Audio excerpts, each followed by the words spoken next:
nearly there.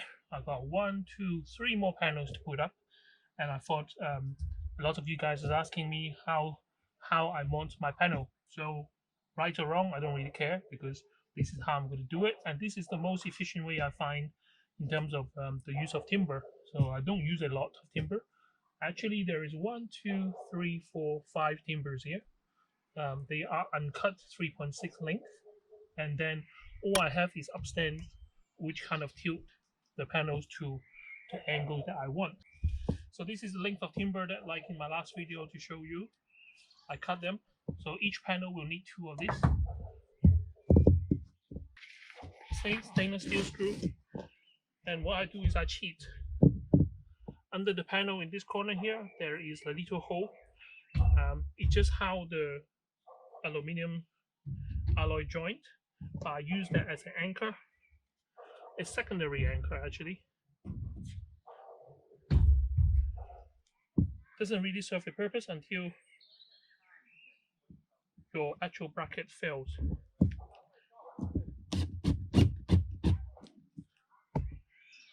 So with the right screw, the only way to put it in is at an angle. Once it goes in, you can't really pull it out. With the panel roughly in the place where you want it, you make sure that the upstand is at the right place. Now you don't have to, but any woodworks that I do, I like to put wood glue. You can try to do it neat, but to be honest with you, like I keep mentioning this again and again, this is kind of in my shed. No one's going to see it anyway, so I won't even bother cleaning up the glue. My carpentry friend will die of a heart attack when they see this. All you need to do is butt them together, nice and square.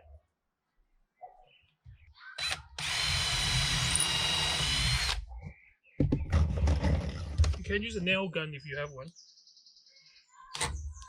It'll be a lot faster as well. And then 2 more to secure this to the timber at the bottom.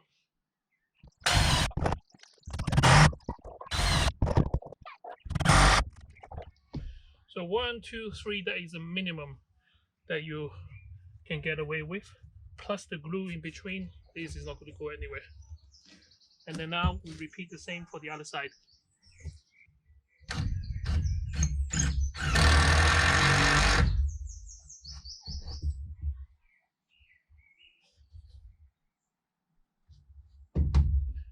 There's one panel done.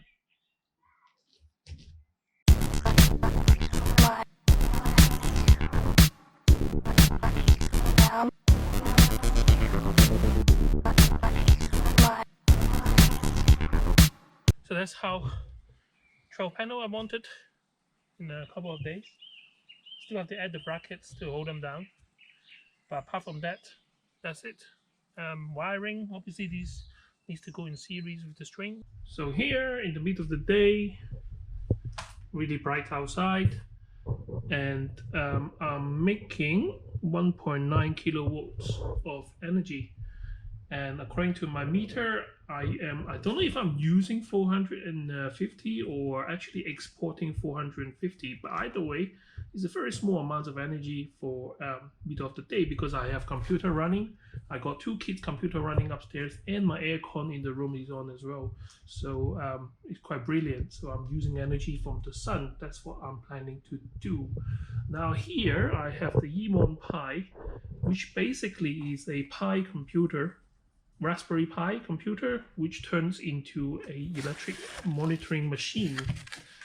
So I did my research, and this is probably the most comprehensive version. This is the PV version, which is for people who have solar panel, and you got like those CT clamp sensor which can sense current, and it's directional. So now I don't need to rely on those crappy meters to tell me how much energy I'm going, don't know which way it's going, am I importing or exporting?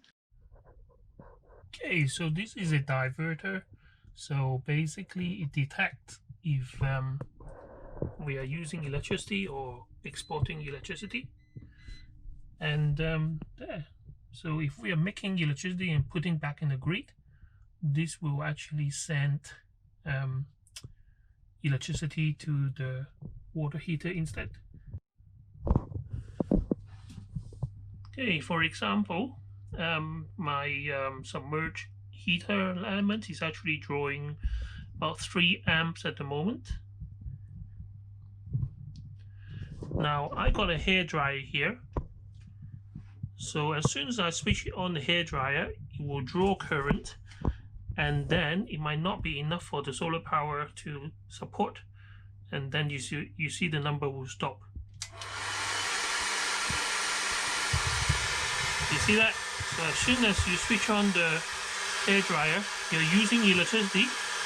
We're not exporting, therefore it will stop. Now, as soon as I stop the hairdryer, the amp go up again. So it's a very clever way to use up the energy, because obviously this is my gas boiler, and instead of using gas when the sun is out, we are heating up the water tank. Now it's only a small, now you see when the cloud overhead at the moment, so we're not making enough, and the diverter will actually know. So we're not exporting and we are using grid, therefore it's not heating up the water.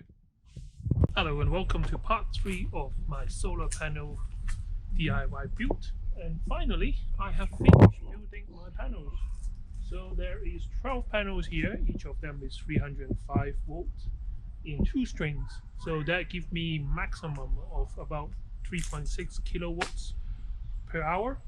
Now, because we were in lockdown, I couldn't manage to finish it quickly, so a lot of the time we're just waiting for materials. But altogether, the build itself probably take me about 3 to 5 days maximum. That is from beginning to the end. So, from lifting the panel up, building the raft system, putting on the brackets, putting on like the backing system. Now this, you don't really need those, but I have timber left around, and they are quite good for stopping the wind from catching. So I have seen this other design and I just copied it, but so far it's working. And yeah, ironically, so now it's about 6 o'clock in the evening and there is no more sun. I think in my last video I did explain that it's a little pocket of space where I get light from in the morning until the evening. So at around 4 o'clock, the tree blocks some of my light, so I lose about an hour of light every day. Not ideal, but I can't just jump across and chop down someone's tree, but that would be ideal.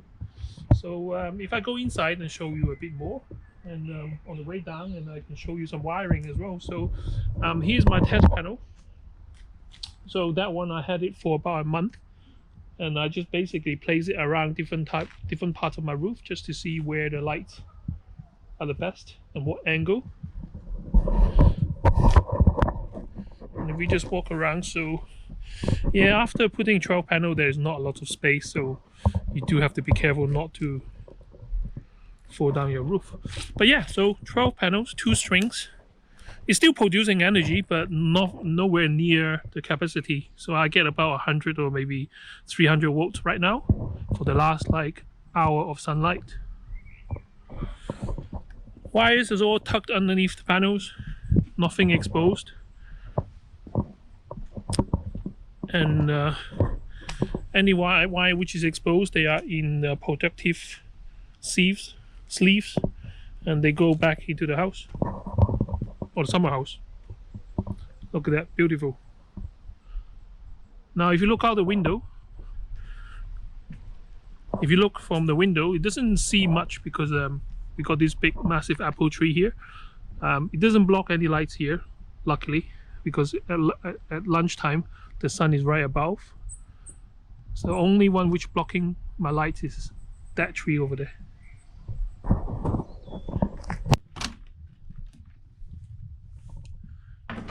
Alexa, turn on everything. Okay. Okay, a bit of a mess here. So just like I say, I've literally just finished yesterday or today, and I do have some timber left, I might put even more panels on, but for now, that's what it is. So what I have in terms of equipment, so just now you see that the solar panel is right about here, and the cables go through the wall and comes down here. So the black cable here is all direct current cable, so they are the DC cable. So they come down here, got some fuse specifically for panels, and then they go into your inverter. So at the moment it's producing 61 volt. So you can see no direct sunlight, so this is how much is produced. It's still making. By the time there is completely dark, this will switch off. So DC current going in here, it does its thing in terms of converting into a AC 240 for the UK, and then the power comes out from here through the AC. So this is a isolator, so if you need to switch things off, you can from here. The DC side also have a switch, but we have one which built in into the inverter. So those are the two kind of safety feature that you must have. Here, the AC goes through the meter, so this one measures how much power that I have exported. So at the moment, I have exported 231 kilowatts. I pay about 14 or 15p a kilowatt, so that's how much I've made so far. And the AC cable go all the way up into the consumer box. Now, as a DIY project, you can do everything on the wooden part of my install. So those are the ones that you can do, providing you're competent enough to do your own electric stuff. From here onwards, that require Part P in the UK. So only a qualified electrician allows to feed that into your consumer box for good reason, because anything to do with this, I'm too scared to touch it. So make sure you get someone in to plug that in. Basically, all you need is one circuit, and because it's a new circuit, then you need to have a Part P person to do the work for you. Now, if you're lucky enough to have near your junction box already a dedicated circuit which is not used, now usually it's like a square box with a fuse kind of screw thing on, you might be able to get away with just connecting your stuff onto that, providing the line is adequate, because then you're not providing a new circuit. In that case, you don't need Part P. So let's put it out there. I don't like dealing with that. So just anything on the wooden board you can. Now my inverter doesn't come with Wi-Fi, so I have to buy one of this, which is converting the serial port to your Ethernet cable, and I have a router specifically connecting to that. So what does it do? Your inverter will probably have their own software, but I have GoWatt, which come with a Shine phone. And once you set it up, basically it will record your power output throughout the day. So this is my curve. So sunrise, sunset. And it tells you how much you're producing right now, 50 volt, and how much I produced today. So today I have made 16.7 kilowatt hour. Like I say, they are in 14p. And yeah, so it's quite neat, quite easy, relatively easy. Now, okay, guys, for those who like numbers, this is the first time I do this kind of demonstration, so please bear with me. So we have cost of my DIY 3.6 kilowatt PV. Okay, so I bought most of my stuff from Bimbo, and I bought it from Stages because I can't finish all the material at once. And this is all the prices including delivery. Yeah, so this is how much I actually paid. So my first order was £592, and that was for 4 panels. Now each of them are 305 volt, and this is a good panel. This is Jenko with Optimize. What it means is even if a bit of shading, it should still give you good output. Yeah, you don't need to use this if you have no shading at all. But for me, I've got lots of trees around, so I choose that one, which is slightly more expensive. But hey, My second order, I paid $669. So this is once I find out how to mount it onto the roof safely. So I ordered another 4. But this time I also ordered the USB monitor for the controller and some cables. You can go with 4 mil, but I go for 6 because I might have a big system. So these are the DC cable, 20 meters, and some connectors. And then I also ordered, so after I done that, so I ordered a Go Watt inverter. And this is the G98 compliance one, yeah, 3.6. Now, the reason why I choose 3.6 kilowatts is because that's the maximum you are allowed to apply to the DNO without too much of complication. Your DNO, your power distribution network, they wouldn't like you to just pump unlimited amounts of power back to the grid. So under the G98 and the DNO, so you can actually install up to 3.6 kilowatt, and you notify them you have installed it after, like within 28 days of installation. So that's the route I choose. You can go more, but you have to do application before you install. And there might be some complication. They might want to upgrade the line. They might want to inspect this, inspect that. So if you want to go for higher than 3.6, do go ahead, but it will be a different form of application, which I'm going to explain later in the video. Okay, so those are the main big expenses, but what else do you need? So cable sleeves, which is to tidy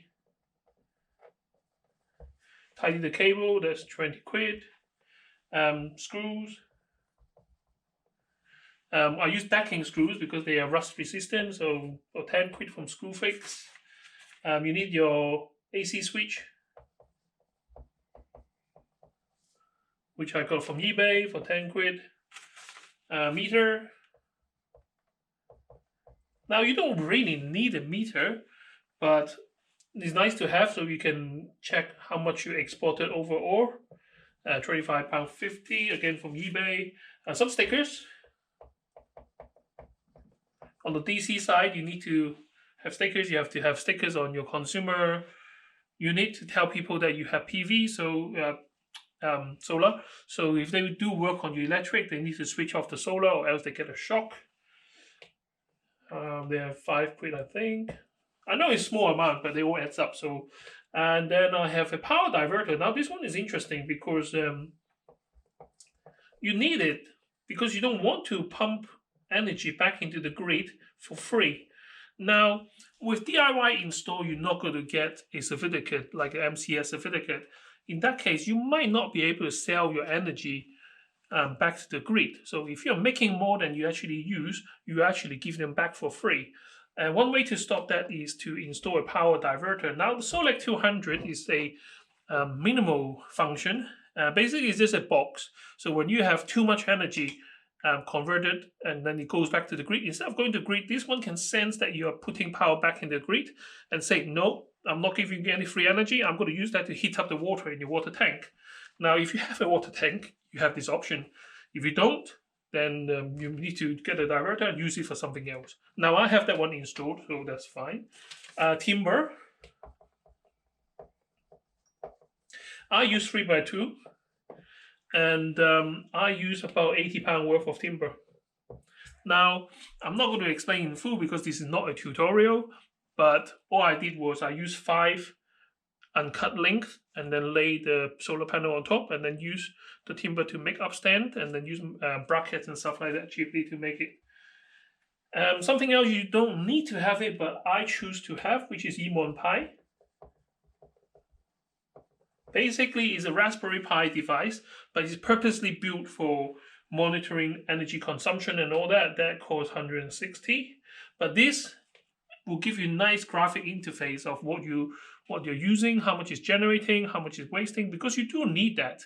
If you just blindly build stuff and you have no idea how much is coming in and out, you won't be able to maximize the benefit. Now, all those adds up together to around 2780 50p. Now, part P. So this is part of the electrician. So I've done all the work already. They just need to sign it off. That cost about 150, and that 150 is for your consumer units and also the water power diverter, because that go into your immerse submerged heating element. So altogether is £2,931.50. And this is for 3.6 kilowatts. I have quotes, for this system from 4,500 to 5,500 to 6,000. A lot of the cost is because they do it properly. So they have health and safety to concern about with. They might want to use scaffolding, and obviously you have to pay for them overhead. And the MCS certificate, if you do go through proper channel, they will give you a certificate where you can apply to sell the electricity back to your supplier. Now you can sell the electricity back for 5.5p, but at the moment current rate of buying is 14p. You sell it back to them as 5p, so it's not really economical. You might as well just use it. If you have a roof which you need scaffolding anyway, DIY might not be the routes for you. If you have a big garden, you just go ground mount them, or you like me, you have a flat roof with enough support that you've got calculation to say you can take the weight, you might want to do it yourself. And yeah. So the next part is obviously we got a cost. I don't have much space left, but it's just a quick calculation. I'm a dreamer, so I like to think positive. So benefit. So why do that? So obviously you got environmental reason. You want to cut down your carbon footprint and all that you can't measure. But what you can measure is cost and benefit. So I'm buying electricity. You are buying electricity unless you go off grid, yeah. So I pay about 15p per kilowatt hour. So this is how much I'm buying from my supplier. You might shop around and get a cheaper rate. I'm actually going on to Octopus to get the Agile tariff, which they charge you the going rate every half an hour. So sometimes go down to 5p, sometimes it go up to 30p, depends on usage and all that. That itself is another video to explain. Now, today was a very good day, perfect day. Okay, sunny, no clouds. So on my EmonPi, it tells me that I have used in my 24 hours 26.3 kilowatt hour. Okay, so this is how much energy I consumed, and that comes up to £3.94. So that's how much it cost me in terms of electricity if I buy it at 15p. Now, I only imported, this is actually how much I got from my supplier. So I only got 10.9 kilowatt hours, which is around £1.63. If you round up, it's £1.64, but it doesn't really matter, that 1p at 0.1p. So so I used 26.3. I only imported 10.9 because my solar panel actually gave me 15.4 kilowatts throughout the day. And I use every single drop of it because I use that to heat up my water. Now, heating water with electricity is not your most efficient way, but I actually save money because I don't use gas. As a spoiler alert, I do have batteries, which I bought today secondhand. So I can actually store my energy now onto a battery and then pump it back into the grid later on. That is a more economical way to use every single drop of your solar power. But that will be the next video. But for now, so let's go with this. I'm a dreamer. I like to think big. I like to think positive. So with the solar, if you use 15p per kilowatt hours, that will give me £2.31 for today usage. Now think about this. Every day, throughout the year, just for a figure, just for a laugh, yeah? So if it is £2.31, 365 days, okay, so that will give me £843. Oh, the pen is dying. And 15p. Oh no! I'll change your pen. Use this one. It's a permanent, but I can wipe it off with alcohol. Yeah, so let's do it again. So 365 times £2.31, which is 84315. Now I already calculated that. I just copied this on the board so you guys can see. Yeah? So if every single day is like today and it's sunny, and we use every single drop instead of buying it at 15p per kilowatt hour, okay, this will be £843.15. Yeah, so how much I spent? So I spent almost £3,000, 800 a year it will produce. So it will take me, so that will be like what, three years something. Let's do that. Let's calculate it properly. So let's round it up to 3,000. So 3,000, oops, divided by 843, 3.5. So if every day is sunny, it will take 3.5 years.